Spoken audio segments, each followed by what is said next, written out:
I was going to compete at Miss Universe. And so there I was, got called in the top 15, the top 10, the top 5. And everything changed during that final question. I was asked, Vermont just recently became the 4th state to legalize same-sex marriage. Do you believe other states should follow suit? Why or why not? And Lila, I remember standing there looking at the audience thinking, there's my pageant director for the last few years who's worked so hard at preparing me for this. There's my mom and dad sitting together after everything they've been through with their horrible divorce, and they're united as a family, cheering me on, seeing my sibling, it was like my moment of, what are you going to do? Do you really want to win this thing? Because if you really want to win, you can go along with him and be that girl from California, that liberal, love is love, and let's just marry who you want. You're going to be the next Miss USA, Carrie, if you say that. But if you don't say it, and if you stand firm in what you believe in your faith, you're going to lose it all. And I just remember starting off, and it was like it was just yesterday. And I remember saying, it's great that Americans, you can choose one or the other. And it was like the Lord just smacked me right in the face and was like, who are you? And what do you believe? You know what you believe. Don't you dare lie right now. And I was super convicted. In the moment. While you were starting to answer the question. But then I also knew that I would lose. I knew that I would lose.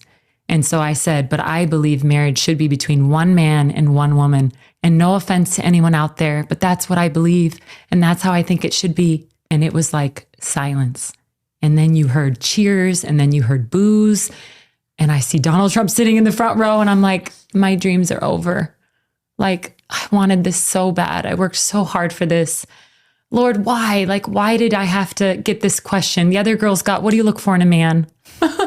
Literally, what do you want in a husband? And I get this controversial gotcha question that, 30 seconds, I had to answer it. And the judge was an openly homosexual, outspoken, Perez Hilton.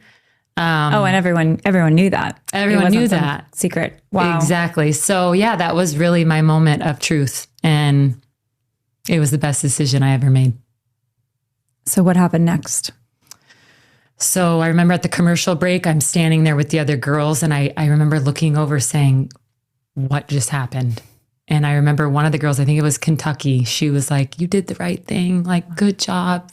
They were inspired. A tough question, but you nailed it, And I just remember thinking, I had to do this. I had to tell the truth. Don't ask me a question that you don't want to hear the answer to. And I'm entitled as an American to believe what I believe. Don't ask me my favorite color and then criticize me when I tell you what my favorite color is. And so I remember the judge's face, and he just looked disgusted. He leaned back and was just shaking his head. Perez Hilton, yeah.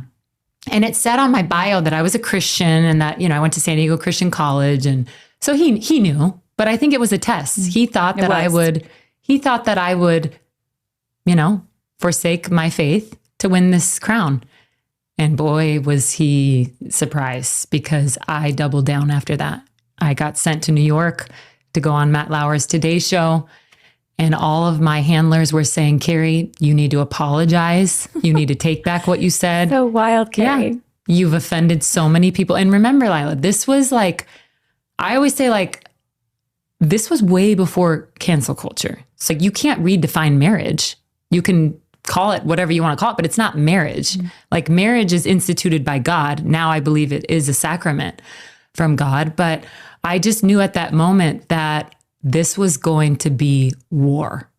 This was the first time someone, let alone a blonde pageant girl from California, was going to take on this beast. And it was a beast. It was very vicious. And like you said, it was on headlines every day.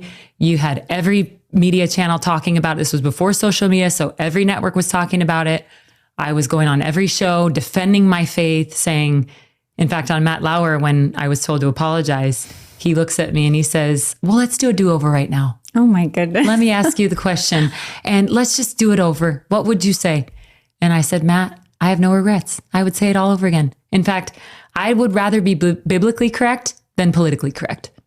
It was by the grace of God, because I remember as I was on the plane going to New York, I was on the plane all by myself. My mom had to go on a different plane. So I was literally alone.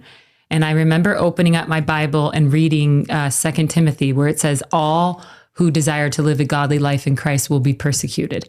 And I remember thinking like, oh, just get emotional even thinking about it. Like, I remember just thinking, like, here I am, this little like 21-year-old beauty queen. Like, why? Like, why, God? Why are you having me go through this?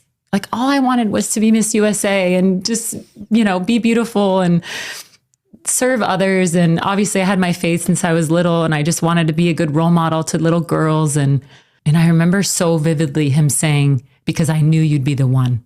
I knew you would be the one to tell the truth, and get ready, because this is a war, and you are my soldier. And so I just, from that very moment of hearing his clear voice, I said, I have to stand firm. I cannot waver, no matter what comes, no matter the opportunities. Hey, do you want to do this? You could make a lot of money doing this. Everybody's afraid to speak out because of what they're going to lose. But I would rather stand before the Lord one day and him say, well done, good and faithful servant, rather than depart from me, I never knew you. And that's what I think about every day. And that's how I try to live my life.